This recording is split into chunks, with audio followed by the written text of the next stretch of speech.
Hello everyone. So this video is all about friction. Today we will be completing friction, all about static friction, kinetic friction, limiting friction, all kinds of friction will be completing. So all of you give the heading friction. Give the heading friction. First point you write. First point all of you write. It is the tangential component. It is the tangential component of net contact force. It is the tangential component of net contact force, capital F, of net contact force, capital F, acting between two bodies in contact. Acting between two bodies in contact. Acting between two bodies in contact. Second point, right? It starts acting when there is tendency. It starts acting when there is tendency of relative motion. When there is tendency of relative motion, bracket में different velocities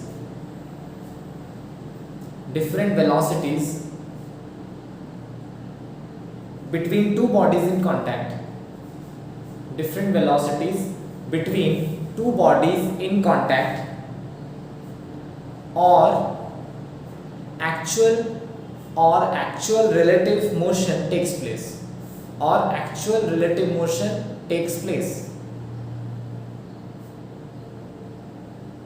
Full stop. Friction has a tendency, उसी में ही लिखो, in the same point, right? Friction has a tendency to stop relative motion between two bodies in contact. Friction has a tendency to stop relative motion between two bodies in contact. Between two bodies in contact. Third point. If there is only tendency of relative motion,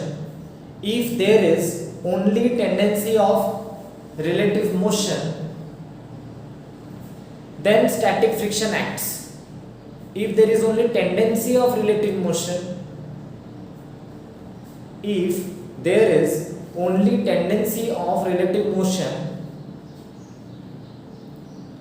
then static friction acts. And if actual relative motion takes place,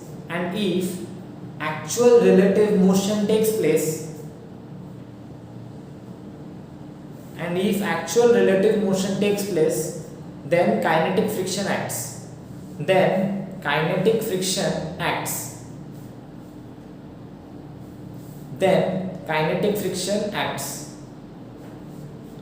Next point. Like any other force of nature,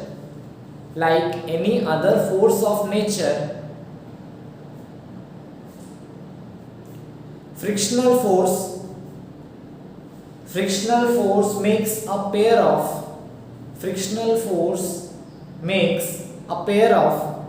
equal and opposite forces,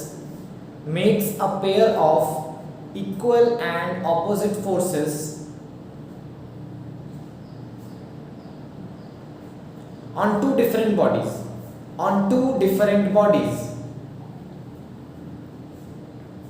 Each point I am explaining on board. First of all of you write the points, then I will explain one by one.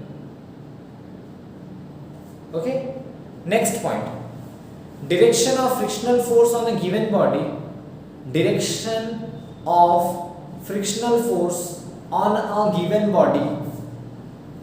Is opposite. Direction of frictional force on a given body is opposite to the direction of relative motion.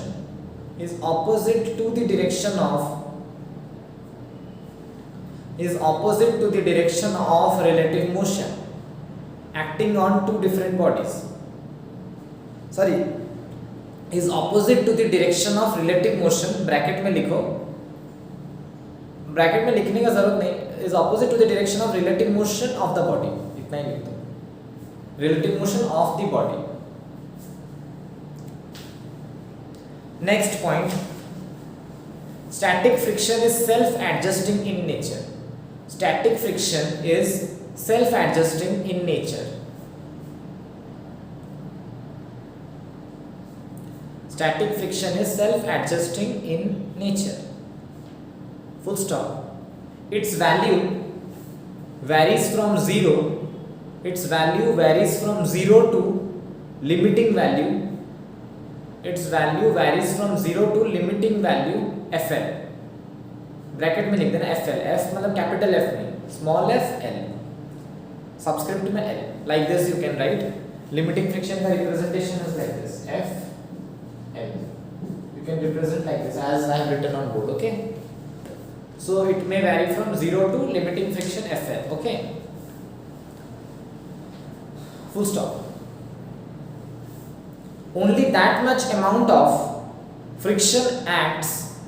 Only that much amount of friction will act as is required to stop the relative motion. Only that much amount of friction will act as is required to stop the relative motion. As is required. As is required to stop relative motion. Next, kinetic friction is constant. Next point, kinetic friction is constant and is represented by Fk. Similarly, जैसे कि Fl लिखे हो, F subscript में K. Kinetic friction is constant and is represented by Fk. Next point. Next point is not required. Only this much point. Now I will explain one by one everything. Okay. So now read the first point. Tangential component of net contact force F acting between two bodies in contact starts acting when there is tendency of relative motion in bracket different velocities. You are reading, I guess, 2 points together. You are reading 2 points. First point is what? Tangential component of net contact force F acting between two bodies in contact. हाँ. It refers to the tangential. Friction is the tangential force. Friction जो भी है is the tangential component. Tangential component, okay, of the net contact force. Net contact force, friction is represented by F subscript R. Net contact force capital F, okay. Net contact force capital F acting between two bodies. ये पहला point था. Now I am explaining you कैसे. Suppose there is a body. This is ground and I am keeping a block over it. मैंने एक block रख दिया, ठीक है. Suppose this block is pulled. Pulling force is there. So whenever a block is kept on ground, this is my ground. First क्या क्या observe करोगे? Weight will act. Normal will also act. मैंने पढ़ाया है already in past videos. What is normal reaction? It is perpendicular to the surface of particle. Normal will act, but if I am pulling this body, friction will act in which direction? Opposite direction. Friction हमेशा रोकने का try करता है कि? Friction will try stopping. तो normal will also act, friction will also act. So these are the two contact forces. Contact forces यहाँ पे है कौन सा? Weight is not a contact force. जो weight होगा वो contact force नहीं है, क्योंकि कोई सामान हवा में जब है तब भी तो weight act करता है ना. ऐसा तो नहीं है कि जमीन को टच होते ही, बट नॉर्मल जरूर जमीन पे टच होते ही या कोई टच होते ही नॉर्मल आता है. If you are in contact, then only normal acts. But weight does not require contact. Your weight is there even if you are in contact, even if you are not in contact. Okay. So contact forces are two things: normal. Second one is friction. So when I will take resultant of normal and friction, that turns out to be capital F. इसको जो बोलते हैं net contact force. Understood that capital F is this. Net contact force हम निकालेंगे कैसे? Root over of m square plus fr square. This is the formula to get the net contact force. Okay. So net contact force का horizontal component कौन है? Tangential component है ना, ये tangent जैसे है ना।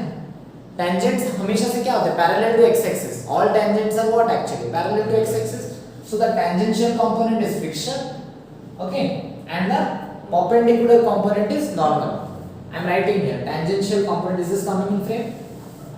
So the tangential component is your friction as visible to everybody, ठीक है? And the perpendicular component या normal component कौन है तुम्हारे यहाँ पे? N. Am I clear? Perfectly, ठीक है? So generally हम लोग बहुत बार ऐसे भी लेते हैं, मतलब इस चीज को हम लोग थीटा लेते हैं या उसको भी थीटा ले सकते हो, that you will understand later on कि why do we take that, what is that theta called. I will explain you partly, first to write all of you this, okay. Now read the next point.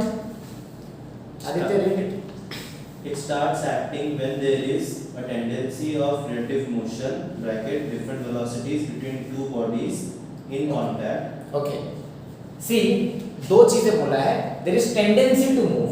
पहला point हमें याद रखना है, this is I am explaining the second point, okay. But उसमें जो दो point है, first is what? Tendency to move.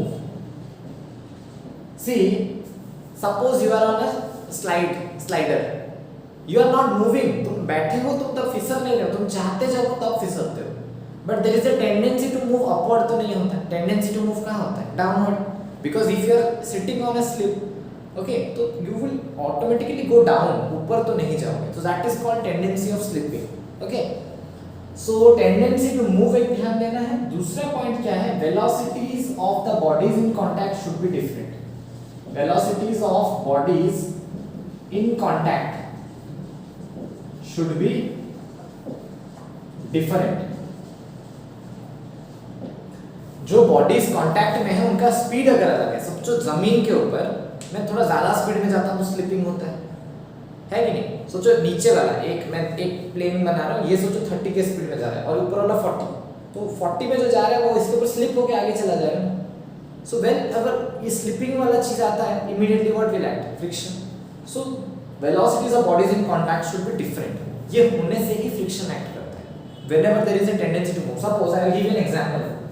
यहाँ पे मे भी मान लो इधर कुछ फोर्स मैंने अप्लाई किया, I am applying some force.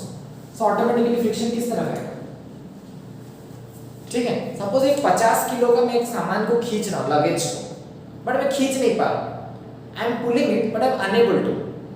क्यों नहीं खींच पा रहा? फ्रिक्शन की वजह से। सी वहां पे क्या हो रहा है ना, तुम्हें लगता है फ्रिक्शन ज्यादा है बोल के मैं नहीं खींच पा रहा, ऐसा नहीं है। सोचो मैं 50 किलो का एक सामान को खींचने के लिए मान लो चाहिए 100 न्यूटन का ताकत चाहिए, 100 न्यूटन का फोर्स, बट मैं 100 न्यूटन नहीं दे पा रहा, तो 80 न्यूटन दे रहा हूँ। तो अभी वो रुका हुआ क्यों है? Because friction is how much? 100 Newton नहीं, फ्रिक्शन इज 80 न्यूटन। जितना मैं खींच रहा हूँ उतना ही फ्रिक्शन एक्ट कर रहा है। समझ रहे होगे? Now I will give an example, वहाँ से तुम लोग क्लियर समझ पाओगे। After fifth point, the complete explanation will be given to you how you have to take calculation. बहुत जगह में फ्रिक्शन का वैल्यू हम लोग जो सोचते हैं वो नहीं होता है, कैसे आते हैं? So if force is there is a tendency to move, although it is unable to move. जैसे मैंने बोला कि 100 न्यूटन चाहिए बट मैं 80 दे रहा हूँ, वो मूव नहीं कर पा रहा, बट फ्रिक्शन तो है ना। 80 को रोकने के लिए तो कोई चाहिए, तो वो 80 को रोकने वाला कौन है? Friction. Because there is a tendency to move, इसलिए फ्रिक्शन था। Suppose I will take an inclined plane. Inclined plane किसका अगर है? तो मैंने बोला था रिजोल्यूशन कैसे करते हैं? If there is mass m, obviously mg किधर होता है? Vertically downward. After that two component, one is parallel, one is perpendicular. तो ये क्या हो जाता था? mg sin theta. Last video only I have taught. और ये वाला mg cos theta. Because ये theta होता था, that is mg sin theta. So now all of you know, अगर ये बॉडी फिसलेगा तो किधर फिसलेगा? नीचे। So definitely friction is where? Upward. हाँ। So like this the direction are determined of friction. Friction होगा तो ऊपर की तरफ होगा, ऐसे पता करते हैं लोग फ्रिक्शन के बारे में। Whenever there is tendency to move, the friction will be acting in opposite direction. Am I clear to everybody? Next. Read the third point. If there is only tendency of relative motion, then static friction acts, and if actual relative motion takes place, the kinetic friction acts. अच्छा, now there are two types of friction जो मैंने बोला, तीन तरह का होता है actually, मैंने तुम्हें एक ही में समझा देता हूँ इसी में ही. There is static friction, there is limiting friction.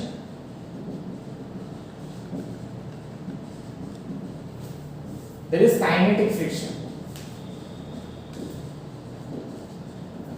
Kinetic friction or else you can say dynamic friction also. बहुत जगह में किताबों में लिखा रहता है dynamic friction.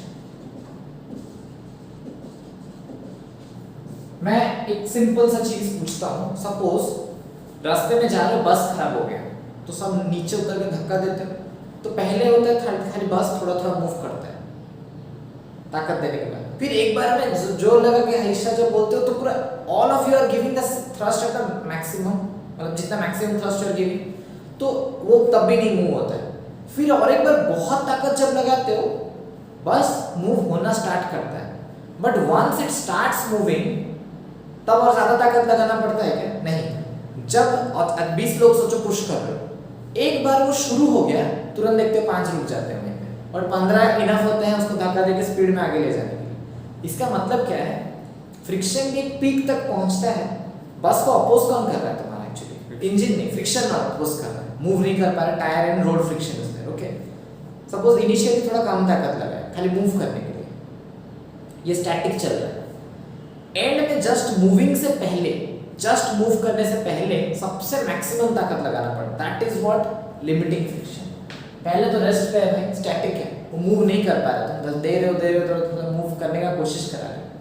फिर हम पहुंचते हैं लिमिटिंग. लिमिटिंग को एक बार जब क्रॉस कर गए वो पीक को, वापस जब धक्का देते हो क्या होता है? आराम से वो मूव करता है. मतलब kinetic friction is again less than limiting friction. तो सबसे मैक्सिमम कौन है? Limiting. Kinetic is less than limiting friction. Concept ये है. So coefficient of friction is represented by mu. Coefficient of friction जो होता है that is represented by mu. So there are 3 types. So mu s, mu l and here mu k. 3 तरह का होता है coefficients. तो सिंपल लैंग्वेज में अगर समझा जाए, mu s is less than equal to mu l. कैसे? सोचो, पहले धीरे मूव किया है क्या? नहीं किया.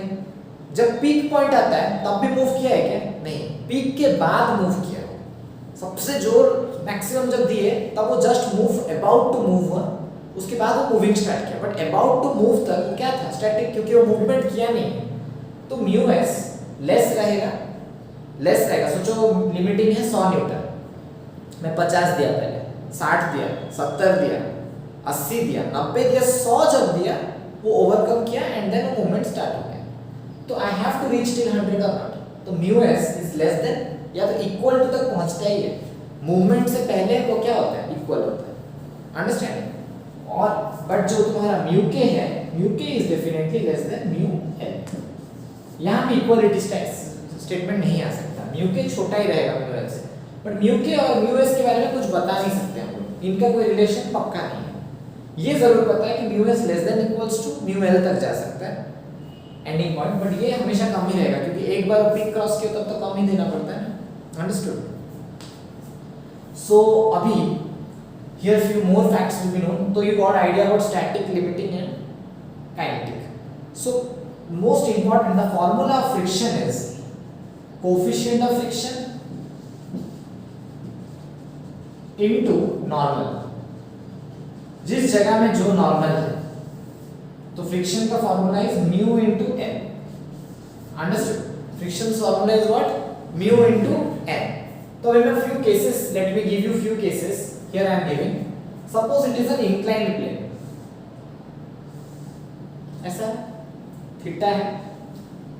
There is a block.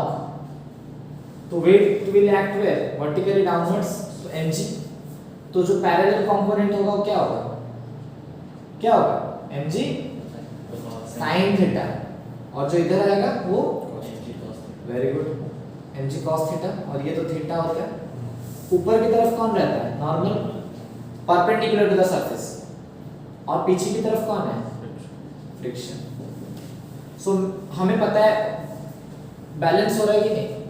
इधर ना फिसलेगा, बट बैलेंसिंग किधर हो रहा है, normal will be equal to what, mg cos theta, because above this one is balanced. अगर ये बैलेंस नहीं होती तो उड़ जाएगा, अगर नॉर्मल जाता है तो वो ब्लॉक रखोगे उड़ के चला जाएगा ऐसे में। वो बैलेंस्ड है बोल के जमीन को छोड़ नहीं रहा है, मतलब इंक्लाइंड प्लेन को छोड़ नहीं रहा है। तो n is equals to mg cos theta and friction is equals to all of you know mu into normal. तो क्या हो जाएगा यहाँ पे mu mg cos theta in an inclined plane. What is the formula of friction, mu mg cos theta. Understanding?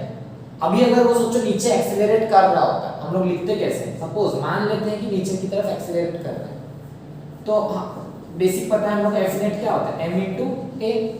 तो कौन ज्यादा होता अगर नीचे की तरफ जा रहा है, mg sin theta would be greater. तो क्या लिखते हैं एफ नेट के जगह mg sin theta minus friction is equals to m में होता कि नहीं, जिस तरफ एक्सेलरेट करता है that force is bigger, so the bigger force here is what mg sin theta. mg sin theta minus नीचे की तरफ कौन है, friction is equals to m। तो you could have written this mg sin theta minus mu mg cos theta is equals to ma। So this equations can be framed। तो मैंने यहीं पे तुम्हें बता दिया so that you get an idea। Suppose something is like this, it is directly, ये मैं cases दे रहा हूँ, this is a case 1, here I am giving one more case, case 2, okay। So here normal will be upward और नीचे की तरफ कौन होगा mg। Suppose I am pulling with force F, so friction किस तरफ आएगा, opposite। So here again I can write n is equals to what, normal is equals to what mg, and friction क्या हो जाएगा mu into n, so it will become what mu mg। But if I am applying force there, acceleration will be with set, that's it। तो what I will write again, f net equals to ma। तो f net में क्या लिखेंगे बताओ, acceleration की तरफ कौन सा फोर्स है F माइनस व्हाट। तुम लोग वीडियोस ही नहीं देखे हो, पहला का चारों वीडियो नहीं देखे हो, इडियट्स आ गए पहले से। F minus friction is equals to ma, ठीक है। F minus friction equals to ma। अरे बड़ा, अरे जिस तरफ एक्सेलरेशन हो रहा है उस तरफ का फोर्स ज्यादा है, तो उससे जो अपोज कर रहा है उसको माइनस करोगे कि नहीं, तभी तो F नेट आएगा। अरे सोचो अगर उधर 100 न्यूटन है इधर 20 न्यूटन है, तो टोटल कितना आएगा 100 माइनस 20 80। तो बस F minus mu mg is equals to ma, ठीक है। Note this term. Suppose now I will give you an example how do you find out friction, ठीक है। तो बेसिक से समझ लेंगे हम लोग। सपोज एक बॉडी है, मैं बेसिक केस एक छोटा एग्जांपल देना चाहता हूं। Suppose a body is there, ठीक है ना, एंड फ्रिक्शन, सबको पूछते हैं कितना फ्रिक्शन होगा क्या होगा। Suppose coefficient, suppose I am pulling it with 100 newton. ये पुलिंग इट विथ कितना मैं नहीं बता रहा हूं, सपोज मान लो this is F and mu n is given 0.7, ठीक। लिमिटिंग फ्रिक्शन कितना दिया, म्यू k इज गिवन 0.3, ठीक है ना। Mu k is how much 0.3 and mu l is 0.7। तो और बॉडी का मास मैं ले लेता हूं, let the mass be 100 kg।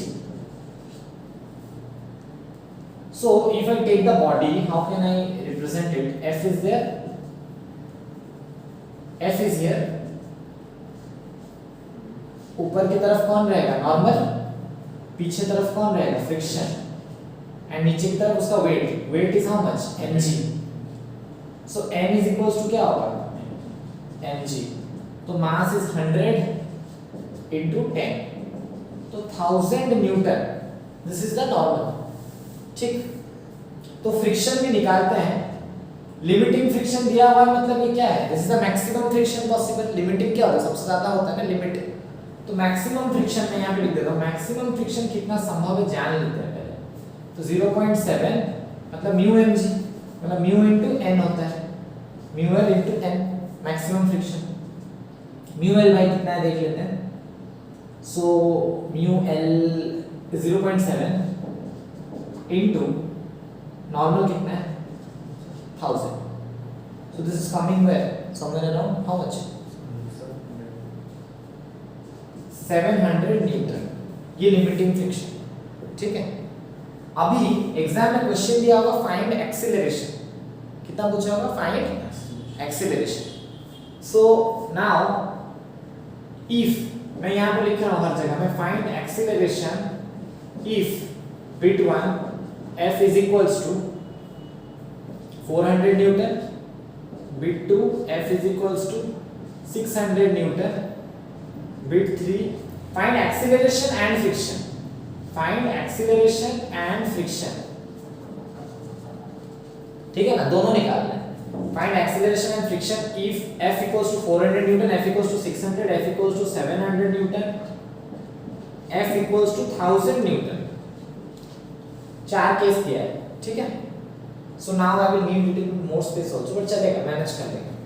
तो मैं पहला केस में आंसर को यहाँ लिखता हूँ, आंसर का मैं टेबल बना लेता हूँ, F का टेबल, फ्रिक्शन का टेबल, एक्सीलरेशन का टेबल। पहला में F कितना है, bit 1 400 Newton. So maximum friction से 700 न्यूटन है, मैक्सिमम फ्रिक्शन इज 700 न्यूटन हो सकता है मैक्सिमम, बट हम कितने का फोर्स लगा रहे हैं, 400 का। तो हम लोग उतना ताकत लगा रहे हैं जितना मैक्सिमम फ्रिक्शन हो सकता है, नहीं दे रहे।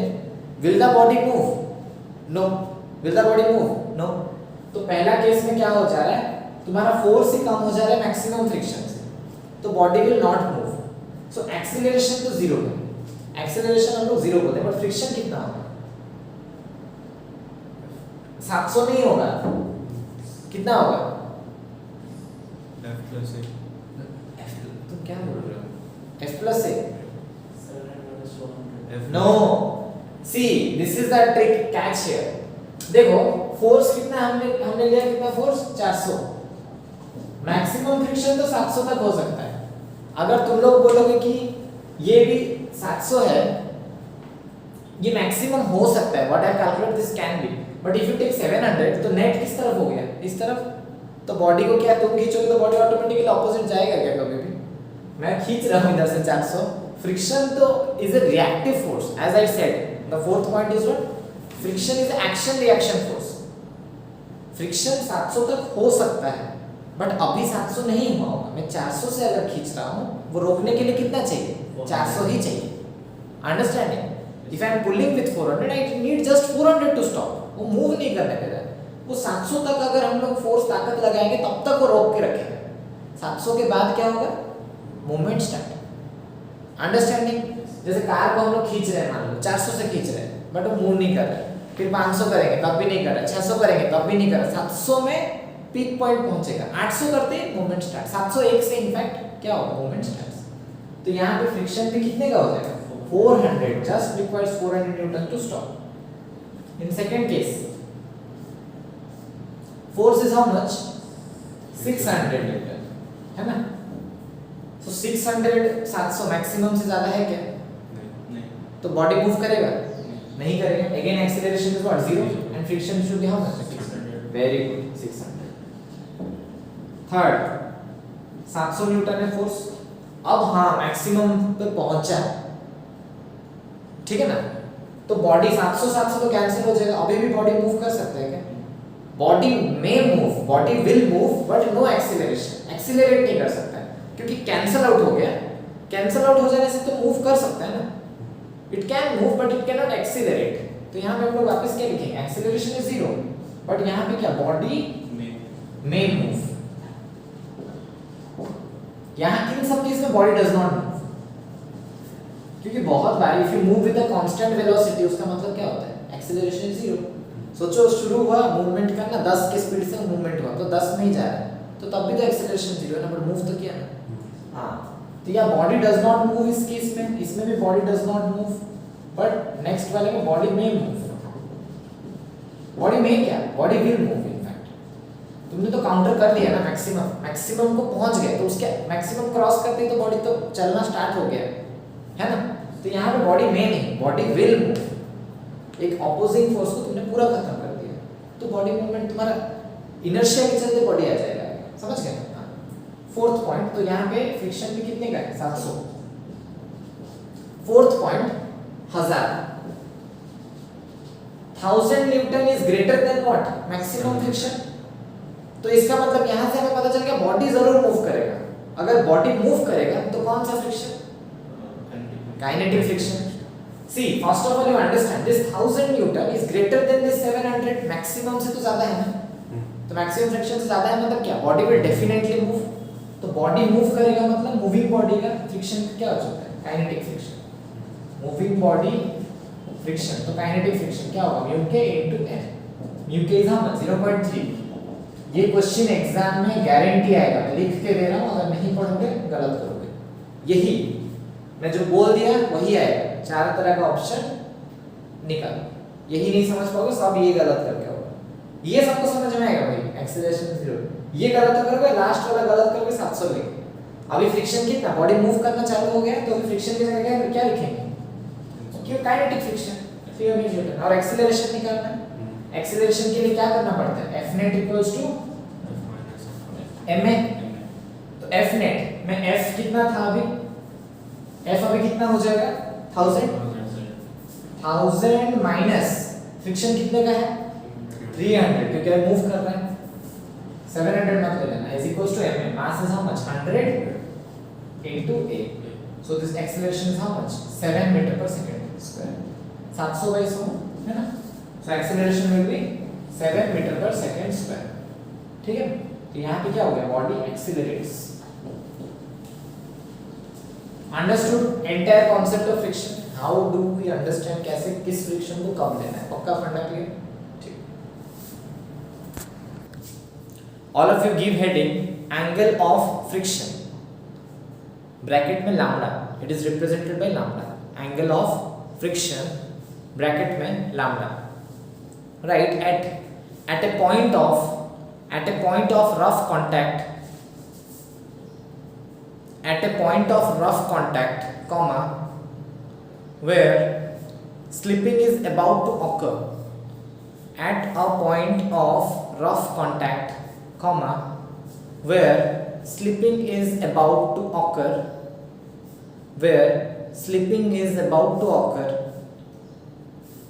comma, the two forces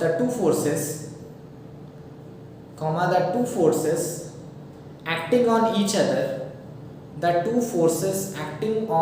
other, are normal reaction,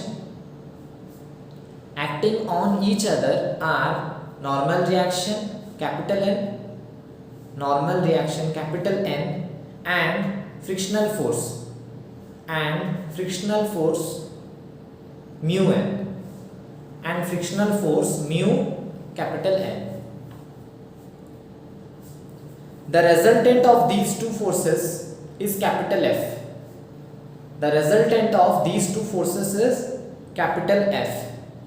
Now I will explain you what is the angle of friction. Okay.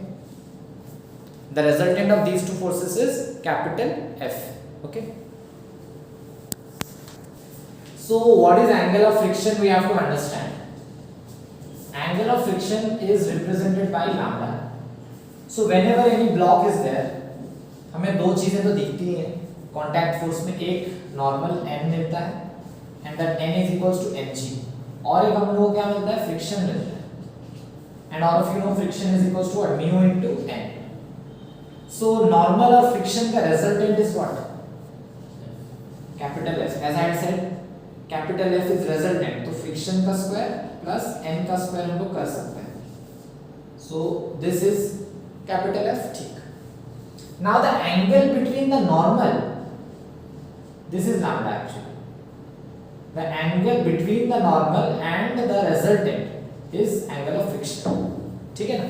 तो I can write this what, angle between normal and resultant of normal and friction is lambda. So if I write tan lambda, तो कैसे लिखते हैं, perpendicular by base. Now I can complete this triangle. अगर ये n है, ये f है, ऐसे लिख सकते, ऐसे डायग्राम नहीं बन सकता. ये n है, ये क्या था, f, कैपिटल F है. ये जो नीचे फ्रिक्शन है इसको ऊपर लगा सकते हैं ना, ऐसे ही तो ट्रायंगल लॉ बनता है ना. ये फ्रिक्शन एरो मार्क जो है इसको मैं उठा के यहाँ रख सकता हूँ, पैरेलल है. इधर का डायरेक्शन, ये भी इधर का डायरेक्शन, इसका लेंथ इतना, सेम लेंथ उतना, पैरेलल और सेम लेंथ इतना तो वहीं रख सकता हूँ। दिस इज माय लैम्डा, तो tan lambda is what, perpendicular by base. So lambda is perpendicular कौन है, Fr, और बेस कौन है, n। So Fr friction by n. In this triangle you can see now perpendicular is who, friction, and by n. So tan lambda is equal to friction. Fr is how much, mu n by n. N got cancelled out, so lambda is equals to what, tan inverse mu. Lambda is equals to tan inverse of mu. Understood? So this is not nothing but angle of friction concept. Clear to everybody? Directly याद रखो tan lambda is equals to mu, coefficient of friction. Clear?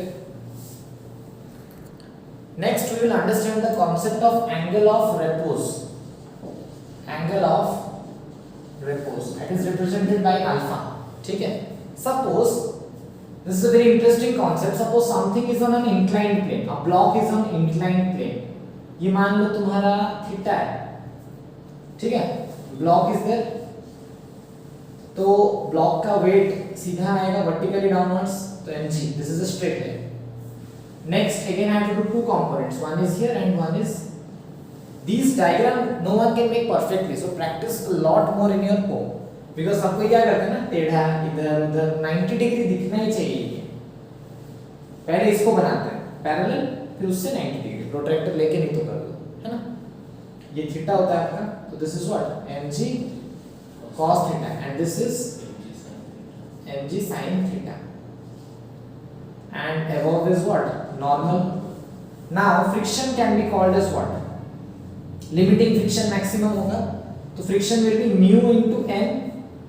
पहले देखते हैं n क्या है, तो n is equals to what, mg cos theta, very good, n is mg cos theta, this is mu l into n। so mu l लेते हैं generally, क्योंकि limiting के बियॉन्ड होने से ही वो खींच लेगा ना, तो mu l into mg cos theta, ये फ्रिक्शन है, लिमिटिंग फ्रिक्शन जो है, जो भी, ठीक है? सो this is the friction. Now understand one thing, when theta increases, पहले मान लो नीचे से पूरा जीरो से, when theta increases from 0 to 90 degree, 0 to 90 degree, कौन बढ़ेगा और कौन घटेगा? तुम लोग को पहला बात sin थीटा और cos थीटा का डायग्राम याद है मैथ्स में? याद है? नहीं? याद करो थोड़ा, मैथ्स तो डायग्राम दिखाया गया था तुम लोग को। sin का diagram is like this, it starts from 0, ये 90 डिग्री होता है, ये 180 डिग्री, ऐसे चलते जाता है, 270, 360 and so on. This is sin theta. cos is little different, cos starts from maximum, तो ये 0 होता है, ये 90 होता है, this is 180, 270 and so on. So this one is your cos theta. Okay, if you do not know, just for your info I am saying, because all of you know sin starts from 0, because sin 0 क्या होता है, 0, but cos 0 क्या होता है, 1, तो cos 0 1 से start होगा, maximum से ऐसे ऐसे, बट sin 0 से स्टार्ट होता है, एंड sin 90 कितना होता है, 1, तो इसकी वैल्यू कितनी है, 1। ओके, सो एक चीज तुम लोग ऑब्जर्व करो, sin थीटा 0 से 90 तक बढ़ रहा है कि घट रहा है, बढ़ रहा है, sin थीटा इज इंक्रीजिंग, तो when theta increases from 0 to 90 degree, sin theta increases, क्या होता है ना? बट cos थीटा को जरा देखो, 1 से 0 तक आया, cos theta what happens, cos theta decreases, तो यहां पे फ्रिक्शन किस तरफ था, पीछे, और mg sin थीटा नीचे की तरफ, तो ड्राइविंग फोर्स कौन है, कौन नीचे लाना चाह रहा है, फ्रिक्शन नीचे लाना चाह रहा है कि mg sin theta, mg sin theta. तो मैं यहां पे लिखूंगा ड्राइविंग फोर्स इज व्हाट, जो नीचे लाना चाह रहा है, driving force is what, mg sin theta, which goes on increasing because mg के साथ sin थीटा मल्टीप्लाइड है, I saw sin theta is increases, तो mg sin theta will what, increase, हाँ, तो driving force is mg sin theta which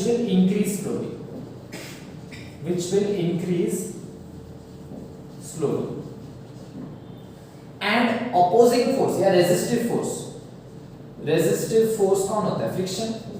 resistive force is your friction is equals to क्या था? Mu M G cos theta. तो उसके साथ cos multiplied है, तो कॉस क्या हो रहा है? डिक्रीज हो रहा है. So mu M G cos theta which will decrease slowly. देखो जैसे जैसे हम एंगल बढ़ाते जाएंगे, नीचे से उठाते उठाते जाओ, ड्राइविंग फोर्स बढ़ रहा है और ऑपोजिंग फोर्स घट रहा है. तो एक टाइम आएगा ना जहां पे ड्राइविंग फोर्स और ऑपोजिंग फोर्स क्या हो जाएंगे? वेरी गुड, इक्वल हो जाएंगे. A time will come when driving force will be equal to your resistive force. That position, that angle is your angle of repose. उसके बियॉन्ड अगर जाएंगे तो ड्राइविंग फोर्स हमेशा क्या रहेगा? रेजिस्टिव से क्या रहेगा? ज्यादा. सो इनिशियली मैं लिखता हूं, इनिशियली ड्राइविंग फोर्स क्या रहता है? लेस देन रेजिस्टिव फोर्स रहता है initially. When theta increases, a point comes, एक समय आता है when driving force becomes equal to what? Resistive force. And यही situation, this situation is situation of angle of repose. This situation is angle of repose situation. तो इस समय पे तुम्हारा क्या होता है? ये स्थिति को हम लोग एलाबोरेट करेंगे, बट इस जगह में theta is equals to what? Alpha. क्योंकि यही सिचुएशन क्या है? एंगल ऑफ रिपोज का सिचुएशन है. तो उस टाइम पे थीटा को हम लोग क्या बोलेंगे? Alpha. Because we are talking about what? Angle of repose. So now let us see this. तो driving force is what? mg. Exam में बहुत बार पूछता भी है find the driving force. Driving force पूछ रहे हैं मतलब कौन? mg sin थीटा पूछ रहे हैं.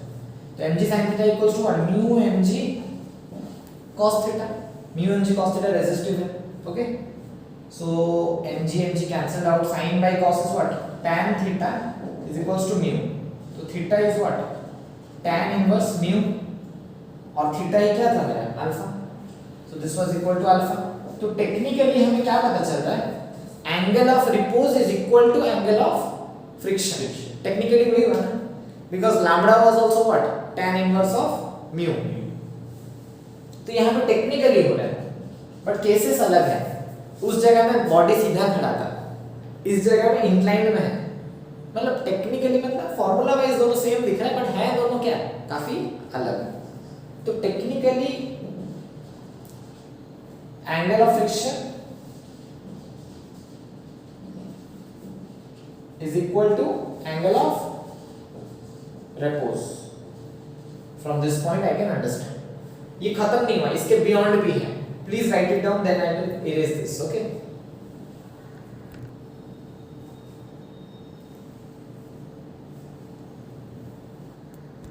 So we understood what is angle of repose. अभी देखो क्या होगा, इसमें तीन केस आएगा उसी में.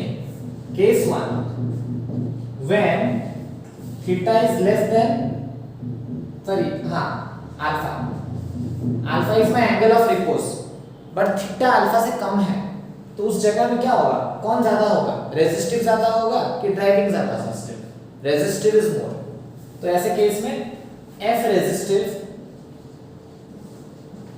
Is greater than F driving. And यहां पे क्या होगा? Body does not move. Body does not move and acceleration is equal to 0. ठीक. Case 2, when theta is equals to alpha, तो उस टाइम पे F resistive will be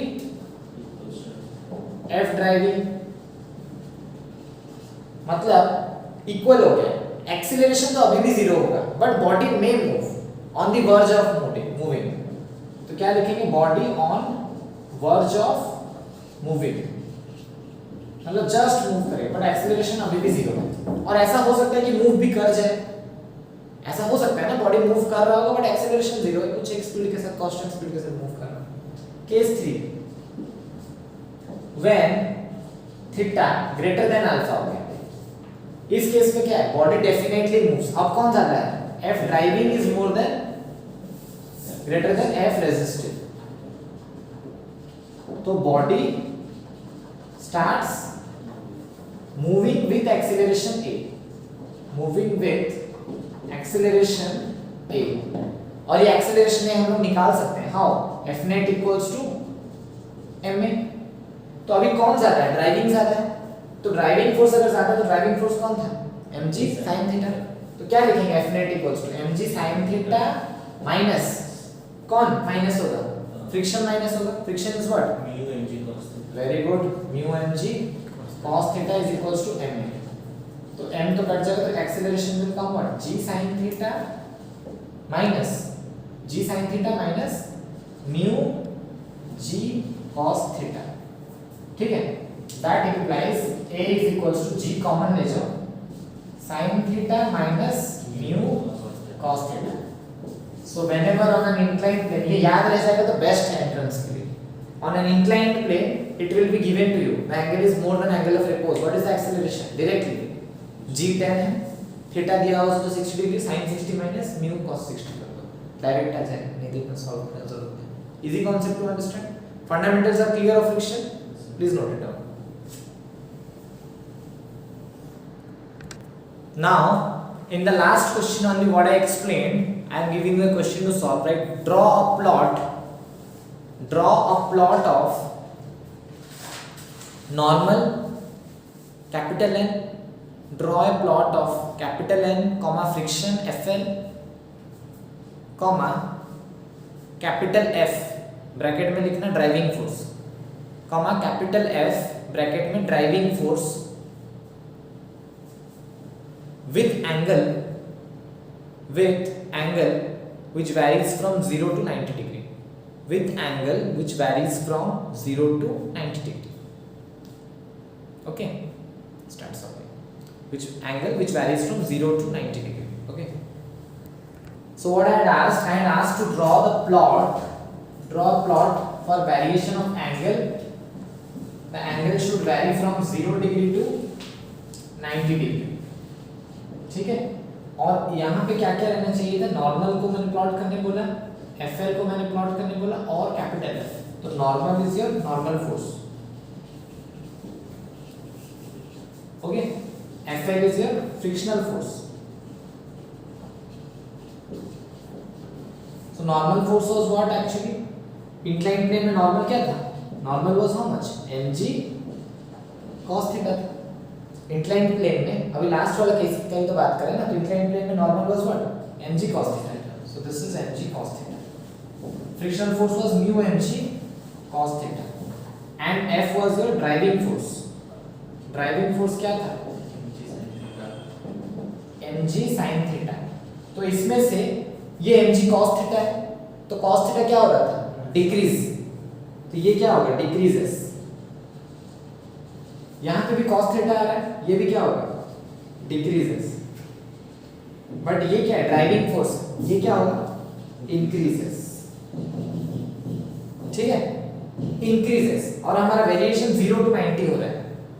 जब 0 degree लेंगे क्या होगा, देख लो, mg एट 0 डिग्री, मैं लिखता हूँ यहाँ पे एंगल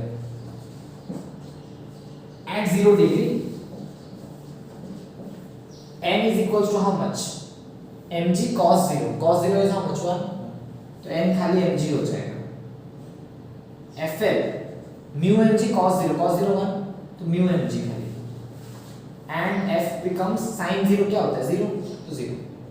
तो कैपिटल N mg है, fl is mu mg थोड़ा ज्यादा होता है, तो this one is mu mg, और mg उससे थोड़ा कम, ठीक है। तो mu mg स्टार्ट होगा और ये 0 से स्टार्ट होगा, ठीक। फिर at 90 degree, at 90 degree n क्या हो जाएगा, cos 90, तो cos 90 क्या होता है, 0, तो n will become what, 0। fl क्या हो जाएगा, fl cos 90 again 0, but capital F driving force mg sin 90, sin 90 is what, 1, तो ये कितना हो जाएगा, mg।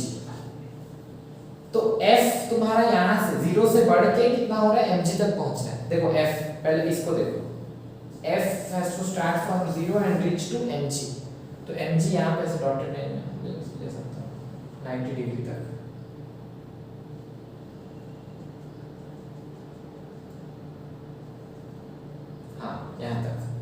So from 0 it has to go till mg। तो किस तरह का ग्राफ होगा? साइन का ग्राफ जैसा होता है, साइन का ग्राफ ऐसा होता था ना वेव, तो हमने 0 से 90 ऐसे ही लिया जैसा चल रहा था। Sine curve was like this और नॉट? थोड़ा ध्यान करो, ये 0 था, ये क्या था, ये 90 था, तो उसके तरह ही हमने लिया है इसको, समझ गए? सो ये किसको रिप्रेजेंट करता है? कैपिटल एफ को। तो I write here capital F. Okay, now frictional force changes from mu mg to 0। Frictional force कहां से कहां है? म्यू mg से लेके 0 आया, तो इधर से। और किसके तरह आया? कॉस के तरह आया। कॉस का कर्व कैसा हुआ करता था? कॉस का curve was like this, maximum से 0, तो 90 डिग्री तक जब पहुंचता था 0 हो जाता इस तरह का। तो म्यू mg से ये क्या होगा? 0 लाइक दिस। एंड तीसरा वाला n, सॉरी, तो n भी घट रहा है, मैं यहाँ पे लिखता हूँ at theta is equal to 90 degree, ये हो रहा था, और ये वाला at theta equal to 0 degree. Two tables are there, है ना? तो n कहाँ से कहाँ चेंज हुआ? mg से 0, so again from mg to 0 like this. Okay, थोड़ा सा परफेक्टली नहीं हुआ, क्लियर नाउ? सो अभी देखो, बीच में एक पॉइंट आता था when driving force was equal to resistive force. Driving force कौन है? Capital F. रेजिस्टिव फोर्स कौन है? एफएल। सो ये एफएल मेरा कहां से कहां जा रहा है? FL is changing from mu mg to 0, तो दिस इज माय एफएल। और mg से जो 0 हो रहा है, ये मेरा क्या हो रहा है? n। तो बीच में जो पॉइंट आएगा जहां पे एफएल और f इक्वल हो जाता था, वो कौन था? Angle of repose. तो एफएल है ये वाला, f है ये वाला, कहां पे? दोनों जहां मीट कर रहे हैं, that point has to be brought down. So ये जगह में theta was what? Alpha. Theta was equals to alpha, and alpha क्या था मेरा? Angle of repose. Understood what I mean to say? Graph समझ गए? अगर कभी ग्राफ बोला हो तो how do you draw, how do you think, पर मेंशन करना पड़ेगा। ये n है, वो fl है, कौन cos के तरह है, कौन sin के तरह है। जो sin के तरह है वो sin के तरह उठेगा, जो cos के तरह है cos के तरह घटेगा। ये सारा दिमाग में लगाना पड़ेगा। ये दोनों इंटरसेक्ट कर रहे हैं तो वो पॉइंट क्या हो सकता है? बहुत जन इसको कर लेते हैं, n और f तो कभी इक्वल होगा ही नहीं। कब कौन कौन इक्वल होते हैं? Driving and resistive at angle of repose. तो लिख सकते हो what is angle of repose? At angle of repose in an inclined plane the driving force is equal to the resistive force, that is the angle of repose. Okay, clear? तो आज के लिए इतना ही। So this is all about your friction.